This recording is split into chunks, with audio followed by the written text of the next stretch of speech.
चला मैत्रिणींनो, आज आपण इथे पालक पराठा बनवूया।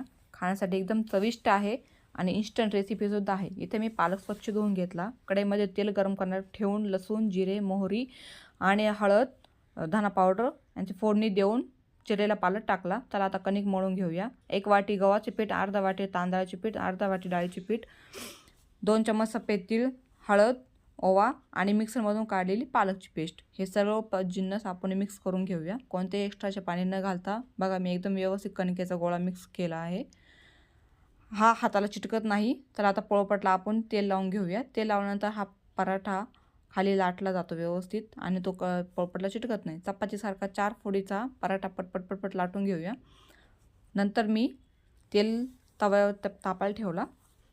इथे आपण पराठा टाकून व्यवस्थित याला दोन्ही साईडनं भाजून घेऊया। लाल ब्राउनिश होईपर्यंत याला भाजायचे आणि मंद आचेवर भाजायचे, जेणेकरून हा आतून कच्चा राहायला जाणार नाही याची काळजी घ्यायची। तुम्ही जर माझ्या चॅनलला नवीन असाल तर सबस्क्राईब करा, लाईक करा आणि हो, असा हा इन्स्टंट पालक रेसिपी पराठा तुमच्या मैत्रिणी नक्की शेअर करा। तुमची मुले आवडीने खातील। दह्यासोबत हा खालास तयार आहे। थँक्यू।